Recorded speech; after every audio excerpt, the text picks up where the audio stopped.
Praise lord. దేవుని నామమునకు మహిమ కలుగును గాక. మహాగణుడు మహోన్నతుడైన యేసయ్య నామం పేరిట మీ అందరికీ ప్రత్యేకమైన వందనాలు తెలియజేస్తూ ఉన్నా. ప్రార్థన.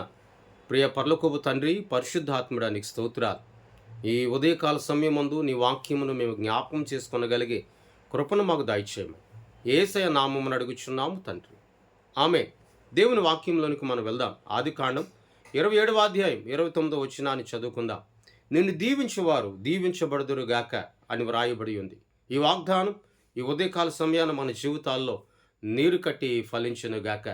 ఎవరైతే నిన్ను దీవిస్తారో, ఎవరైతే నిన్ను ఆశీర్వదిస్తారో, ఎవరైతే నీకు సమాధానము కలుగునుగాక అని సెలవిస్తారో వారు దీవించబడతారు, వారు సమాధానపరచబడతారు అని దేవుని వాక్యం సెలవిస్తుంది.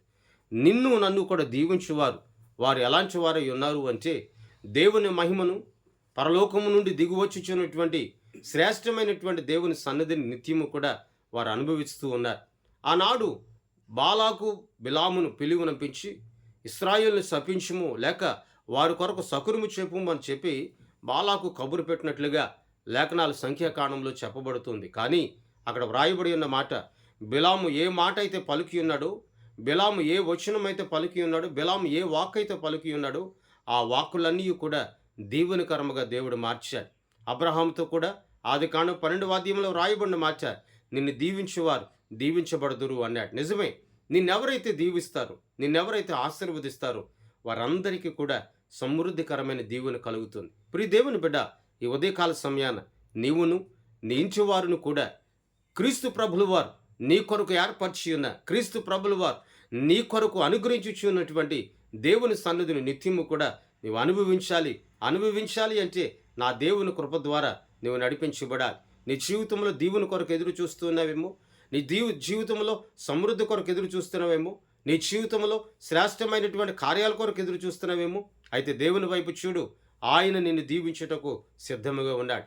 పలానా వ్యక్తి నన్ను శపిస్తూ ఉన్నాడండి, పలానా వ్యక్తి నా కొరకు శకునాలు చెబుతూ ఉన్నాడండి, ఆ శపితమైనటువంటి వచనాలు పలుకుతున్నాడండి అని నీవు అనుకొనవచ్చు.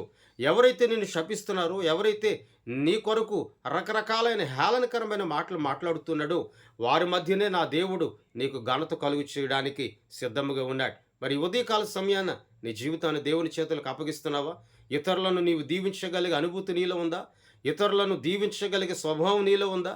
స్వార్థపూరితమైన ఆలోచనతో, స్వార్థపూరితమైనటువంటి ఉద్దేశము కలిగి నీవు దేవుని స్తుతించడం కాదు, ఇతరులను దీవించే అనుభూతి, ఇతరులను ఆశీర్వదించే అనుభూతి అనేది నీలో ఉండాలి.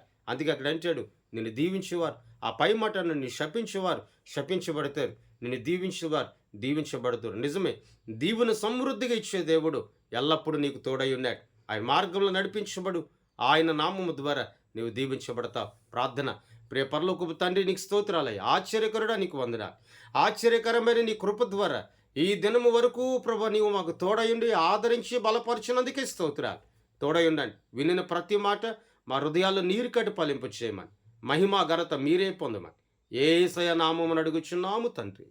ఆమేన్. దేవుని సన్నిధి మీ అందరికీ సదాకాలము తోడయుండి నడిపించునుగాక. ఆమేన్, ఆమేన్, ఆమేన్.